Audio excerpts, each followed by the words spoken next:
Welcome back to the Winning Law School Application series. In today's episode, I'm going to talk about the law school admission test, better known as the LSAT. For those of you who've been hanging out with me for a couple of weeks, thank you so much for your support, for subscribing, liking, commenting, and sharing. For those of you who are joining us for the first time, welcome to PracticePro's YouTube family. Today's episode is the third in the series. In the first episode, we did an overview of the components of the law school application and how you should step back and strategically plan out your game plan. And in the second episode, I went over grade point average, your GPA issues, and how you might want to improve your GPA or explain that. So I'm going to link those two episodes below. After you watch this video, check those out and catch up with the rest of us. The second reminder is we're giving away one or more customized coaching sessions. So if you're interested in being entered into the drawing, like this video and comment below. You can just say hello, or if you have any questions, feel free to do that. At the end of this series, we're going to look at all the likes and comments, and we are going to do a drawing and announce the winner. So if you're ready, let's get to it.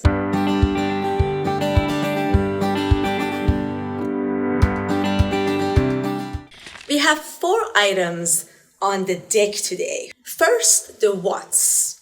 We're going to cover the LSAT basic. What is it? Why is it important?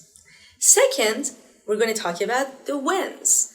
What should be your timeline for studying? How early should you start? And what are the phases of the studying to lead you to the big day? Third, the how's. How should you study? Books, courses, tutors, a combination of all, and I'll go over those. And fourth, I'm going to share with you some of my tips I think will optimize your chances of doing well, not just on the LSAT, but ultimately in law school. First, the fundamentals. What is LSAT? The Law School Admission Test, administered by the Law School Admission Council, LSAC, is given multiple times a year worldwide. It is a 2-part exam. The first part, by far the more important part, comprises of 5 35-minute sections. You will always have one section in reading comprehension. It is exactly what it sounds like. You read dense text and you answer questions. You will always have one analytical reasoning section. I call this logic games. And you will always have 2 logical reasoning sections. And these sections really test your ability to understand logical flow and logical flaws. Now you might say, okay, I get it. There are 4 sections in this, and 1 reading comprehension, 1 analytical reasoning, and 2 sections on logical reasoning. What is the 5th section? The 5th section can be a repeat, a variable of any of the things we talked about. So you might end up getting an extra section in reading comprehension or analytical reasoning logic games, or you might get an extra section, which means 3 sections instead of 2 sections of logical reasoning. Only 4 of these sections count towards your score and your percentile. So how do you know which one is this 5th section that LSAC has thrown in?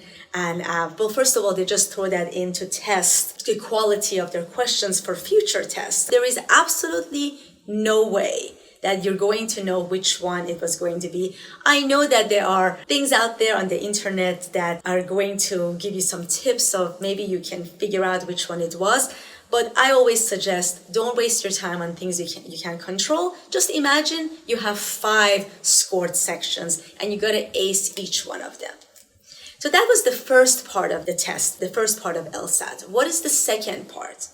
The second part is just 35 minutes long, and it's a writing test. You just get a prompt and you write it out. Is it important? Sure. The law school admissions committees might want to see how you write under pressure very quickly. In my experience, I don't think it's going to make or break you, because in reality, as law students, when you write your briefs, you have plenty of chance to proofread it, to make it better and better. The legal profession is often a profession of excellence and striving for that. As a lawyer, you also have multiple chances to edit your work. So do the best you can in that part, but don't worry too much if you did not have a chance to portray your best writing. We can do that when we get to your personal statements. Before we move on from the fundamentals, 2 quick points. 1, your raw score is not as important as the percentile. In 1 year or 1 administration of the test, a 164 can be in the 88th percentile. But in another year or another administration of the test, that same raw score, the 164, might translate into the 92nd or 93rd percentile. So as you're practicing, focus on improving both your knowledge, your timing, and of course, that raw score can give you a little bit of a picture into those that you are improving, but don't be so obsessed with it, because just like law school is going to teach you, how well you're going to do is also going to be dictated by your competition. The second thing is how important is really having a good LSAT score. I went into detail about LSAT versus GPA in the second episode, so the link is below, so watch that. But it is really important. Your LSAT score is definitely one in the top 2 important components of your application, arguably even the most important, because unlike GPAs that are given by different institutions, this test is administered to everybody, it's the same questions, and everyone is compared along the spectrum without consideration of different majors, different grading systems, different prestige level of undergraduate institutions. Now let's talk about some of the whens. When should you start studying? What should be your different phases of studying? If I just tell you a magic number, you need 3 months. This might be too long for some of you. Maybe you're just a pro at taking standard exams. Maybe you're one of those who just aced your SATs. And it might be too short for the rest of you. Maybe you can still do really well in 3 months. But if we do have the luxury of 6 months or longer and we take our time, you can maximize your score to the best of your ability. I recommend before you get started, you just jump online, find a test without even studying for it. Just familiarize yourself with what you need to do in each section, and just take it and see how well you do. See how much you like it, how much you enjoy it, and the thrill you get from it. Because some people are just naturally, once they take the LSAT, they're just obsessed with it. They like the logic games. They like the logical reasoning. And from there, they can just take on their own study. Others, they're just oh, well, this is overwhelming to me. So how long we're going to study for this and how much help we're going to get to ace this should depend really on you just sitting down with the test, taking it on your own, and not just seeing how well you do, but how much you like the process. One thing you're going to promise me not to do is, if you just get that first score and is in the 130s, you're not going to lose heart. You're not going to start thinking, oh, I'm not going to make a good lawyer. I'm not going to get into a good school. You're not going to just be the enemy between your own ears. As one of our LSAT tutors says, LSAT is a very learnable test. So, whether you need 3 months or a year, we can plan for it and you can do a good job. The different phases of studying. 1, you learn it. 2, you practice it. And 3, you master it. So first, how do we learn this? Whether you're going to take a course or read a book or hire a tutor, you have to learn the fundamentals of what are each one of the sections asking you to do? What type of different questions, are you going to encounter in these sections? And maybe some shortcuts in trying to get to the answer. How do we immediately kind of pinpoint maybe the one or two answer choices from the four that LSAT throws out just to throw us off, right? So for reading comprehension, this simply means you get used to the type of text, the type of dense text LSAT gives you, and the type of questions they want you to answer. To get accustomed to that kind of reading, in addition to doing whatever your course entails, you should read dense material. New Yorker, Economist, Scientific American. And in those articles, don't just skim it. I know I'm really bad at this now because of social media and because reading everything online. I just skim everything, don't you? So because we're all in this skimming habit, when you are, maybe every day, like picking up an article from New Yorker and you're just reading through it, don't just skim it and read it. Read with the practice of, at the same time, thinking and comprehending and truly understanding the text that is being given to you. And at the beginning, you're going to be very slow, because if you're reading this and you're really focusing on every word and every clause and sentence, and you're trying to understand what the reader is saying, it's going to take time. But it's one of those things, it's kind of like playing tennis, right? At the beginning, I'm just going to be like, keep your eye on the ball, move, your shoulder back, follow through. But if you learn it correctly, your speed will improve with practice. So don't worry at this point so much about your time, but truly learn how to absorb dense material. With analytical reasoning, logic games, it's simply about learning how to absorb what the call of the question is and come up with ways to maybe draw out the scenario and be able to solve that puzzle.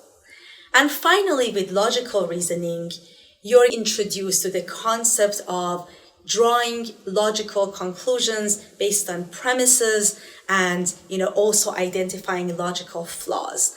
So in the first stage where we're learning it, you're simply familiarizing yourself with every section, what type of questions you're getting in those sections, and also what kind of answer choices usually are not the right ones, and truly immersing yourself in learning the skills each section is intended to provide. So now we're done with our first phase of studying. We've learned the fundamentals. It's time to move on to the second phase, where we practice it. And practicing it entails, in my opinion, two tasks, two assignments. The first one is, I want you to start taking the sections under timed conditions. Let's say this week you're really focusing on logical reasoning, and you're going over some of the chapters in the book you read, or you're rewatching the videos from your LSAT prep course, and you're going to also practice taking questions. Instead of looking at one or two or three questions, now take an entire 35-minute timed section. And I know it was very hard for me to not just, pause and just quickly look and see if I got this right, but exercise some discipline and finish the 35 minutes. If you want to have more time before you look up your answers, it's absolutely fine. It's actually a great idea. Go back and finish any questions you couldn't get to in those 35 minutes. Go back and revisit questions that you answered, but you kind of had to move really quickly past because you were under that time pressure. Because we are still learning and enhancing what we did in phase one. We've just now introduced the time pressure so we can get our speed a little bit up. The second part of this is you want to start at least taking at this stage 1 or 2 tests, whether these are full tests that your LSAT prep company has put together. These guys are really good. They might take the hardest questions of a specific section from across the years and put it together in a practice test and put it on their platform. Or you want to actually practice on a real former LSAT test administered by LSAC that you buy from their website, is you want to take this test and practice under complete simulated real conditions. That means you're not going to take 2 35-minute sections and go have lunch. You are really going to simulate the day of the exam and start getting your endurance up. All right, guys, you've now learned it, you've practiced it, it's time to phase 3. Gonna master it. And mastery is mastery of both substance as well as your timing and your performance skills. So it incorporates phase 1 and 2.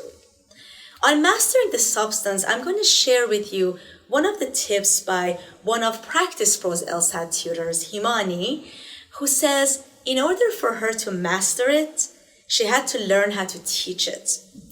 So maybe you're like, I'm still like scoring in the 160s. I can't get paid for this. And I'm not talking about that. I'm talking about now, can you talk to someone who's maybe just starting out studying and volunteering and start teaching them some of those fundamentals about logical premises and conclusions, or the different types of logic games and some of the strategies that you should use in examining questions, as well as some of your timing techniques that you've learned. Can you teach it? Because if you start trying to articulate it, you will immediately realize if you need to go back and refresh a little bit more.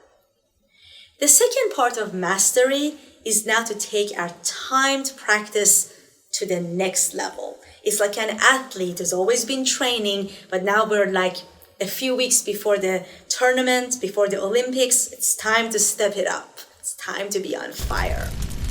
So I recommend at least taking 5 completely timed, real former LSAT tests at this point. So sure, you've been doing full prep tests by your LSAT prep company, that's cool, but we want to now just practice on the real test and maybe start a few weeks earlier and take 2 a week. So let's break this down. If your test is on a Friday, 3 weeks before that, take test 1 and 2, Tuesday and Thursday. Then the following week, Tuesday and Thursday, you take test 3 and 4. And then the Tuesday before that Friday exam, you take the last one. We don't want to wear ourselves out by taking time tests too close to the final exam. And you are simply at this point also getting your endurance up. So when you sit down and you're about to take the real test, you've already done this, almost half a dozen times right before it. You're ready. Now let's talk about the hows. How do we study for this? Do we do it on our own? Do we use any resources? Do we take a class? What should we do? Before I get started in this section, I want to give you a couple of disclaimers. We are not sponsors. We don't have any affiliation or any relationship with the authors of the books that I'm going to recommend, as well as the LSAT courses. So books, there's just something magical about sitting down with written content and underlining it and highlighting it. And I know it's old school, but for those of you who like to use books, whether it's just on its own as your study tool or in combination with other resources you might use to prep for the LSAT, I'm going to put 6 book recommendations in the caption below. The second resource, in addition to books people have to prep for their LSAT, is of course taking an LSAT prep course. And there are dozens of companies out there that do this. From the giants like Kaplan and Princeton Review to newcomers whose niche is really LSAT prep, you should go about making this decision not based on what I say, not based on how great their Instagram page is and how great their marketing is. You should make this decision like a lawyer, an informed consumer type of decision. You should create a chart with all the details of the different companies, at least pick like 6 or 7 to start out with, and write the pros and cons customized to how you learn, who you are. Do you always learn better if you have a one-on-one tutor where they can like give you homework, keep you disciplined, give you, answer your questions? Do you like going to classes, whether it's live in person or live online where you see all the other people who are studying at the same time? Are you really super disciplined on your own and you would like access to a video library, right? So what's good for me might not be good for you. This is why I shy away from making any blanket recommendations to anybody. Create a chart, include all the courses pricing, include how long you will access to have the materials. Is this like a course where you're going to have a live instructor and then you can later view this on demand?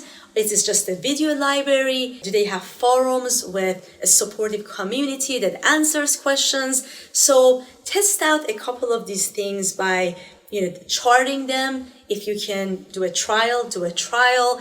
If you have questions, reach out and see how good their customer service is. Will they answer your specific questions or do you catch their AI? And then make an informed decision based on that. For PracticePro, because we are really a company that focuses mostly on helping law students and new lawyers build certain skills as well as the savvy to get the jobs they want and then prosper in that, we take very, very few pre-law clients. It might take maybe 2 or 3 a year. These are individuals who do pre-law coaching with us. We help them put everything together. And for most of them, that also entails LSAT. And because we're giving them an LSAT tutor and a career coach, the instruction part, the discipline part is already taken care of. So we actually love using 7Sage. We like the fact that they have a rich video library that you can start and stop as many times as you want, and they have a good support forum on there. That is in no way saying there are not other platforms out there that are not just as good or even better for your particular needs. And then the third resource that I briefly mentioned is getting a tutor. You can really use a combination of a tutor who's going to advise you to either take a prep course like we do, or a tutor that just teaches from an LSAT prep book and sits with you one-on-one. So whether you decide to do this on your own completely using a book, or you're going to get an LSAT prep company or a tutor or a combination, remember also this: if you do it and it doesn't work out, like you're not happy with the score, you're just not happy with the system, just change, pivot. Maybe your tutor is an amazing tutor, but it's not the right tutor for you. Pivot, find another person. Maybe you realize tutoring is not for you and you need to take a course, or the course was good, but there was something missing. So if you decide to retake the LSAT, don't just do everything you did the first time. First, troubleshoot. This how part of taking the LSAT should be revisited if you're one of those people who has decided to take it a second time.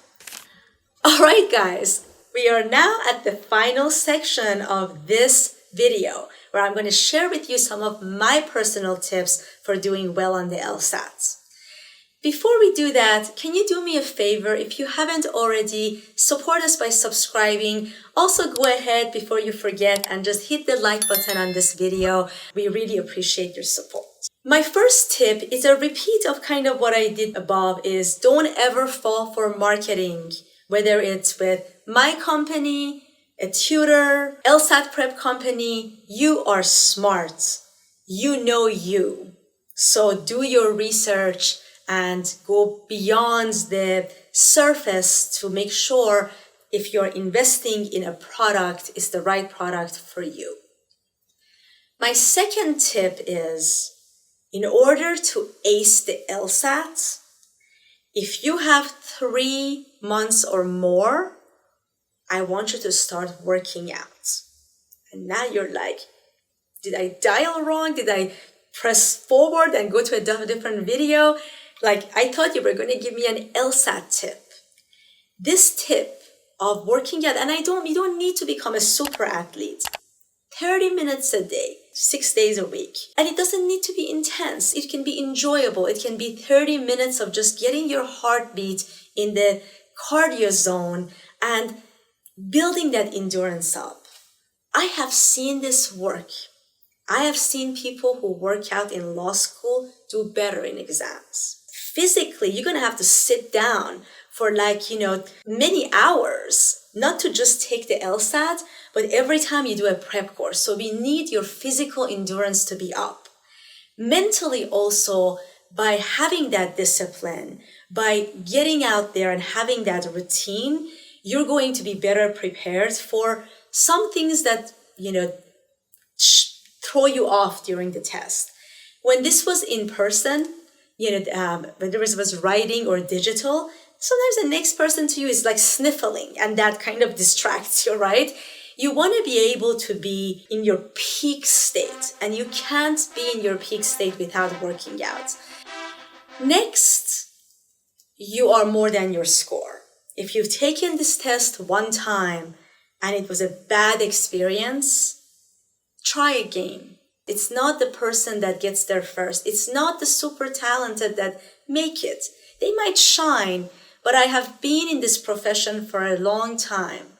I have seen lawyers who failed the bar 3 times, and now they are partners at law firms and they're prospering. Nobody even knows they failed anymore. So if you've taken a practice test, or if you have, actually taken the real test and you're just feeling deflated, there are so many ways to get there. This is just one component. You still have all the other components of your application. You can still get to a top law school. And let's just say you're now telling me, I know, Niki, but my GPA isn't that great either. Well, you can go to a law school and do really well in your first year and then transfer if you want, or just graduate from the law school that gave you that opportunity. There is no path that will be close to you.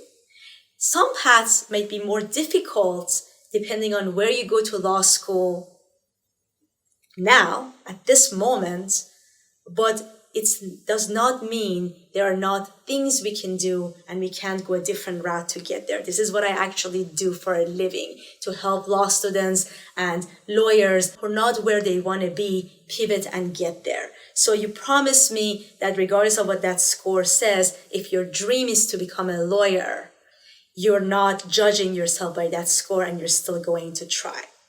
And the 4th tip is for those of you who are working. You're working full-time, maybe you also have some family obligations, and you're like, I can't make the time for this. So you should probably pick your resource based on flexibility, whether it's an LSAT prep course that allows you to watch videos anytime you want, as well as, supplementing with a tutor or a book, or, however, so pick your resources based on the flexibility you need.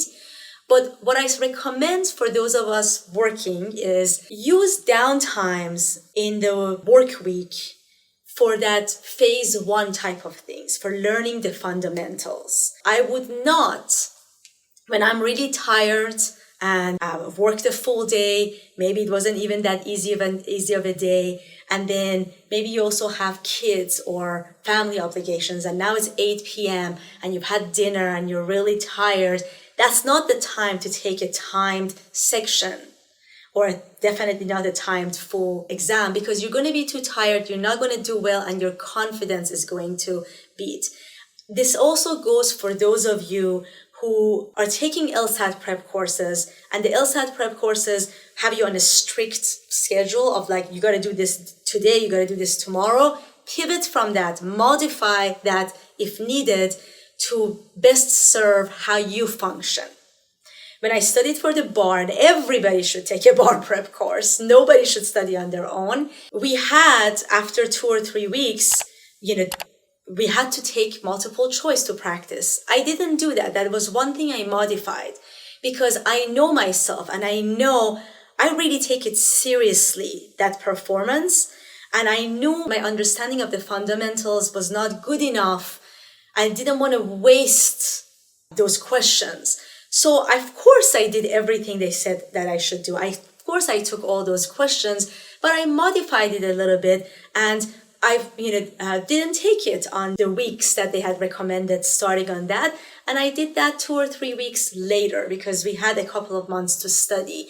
And by the time I was taking the multiple choice, I did really well. I knew that I have the skills to take a multiple choice, but I just wanted to have the substance. So I'm sharing that with you. So you definitely want to tailor the prep course strategy, even if it's the best prep course you've picked and you're 100% happy with it, or whether it's a great tutor communicating your needs, so we can modify the product based on who you are. And for those of us working, circling back to you, when you're tired, just work on learning. Carve out time on a Saturday morning, or Sunday morning, or if you're not a morning person, on a Sunday afternoon, Saturday afternoon, when you can get away from your obligations and only do timed sections and timed full prep tests when you are really in that right mind frame. I hope this has been helpful. If you have any questions about different LSAT courses, we are working on creating a document for you guys, what, like I told you should do by taking some of these prep courses that we know of and objectively comparing them on different components. If you have a favorite prep course, please put it in the comments so I can make sure my team includes it in this report they're doing. And if you want to get that report, make sure you subscribe, because at the end of this series, I'm going to announce how you can get it. Until we see each other again next week, thank you for hanging out with me. Stay well.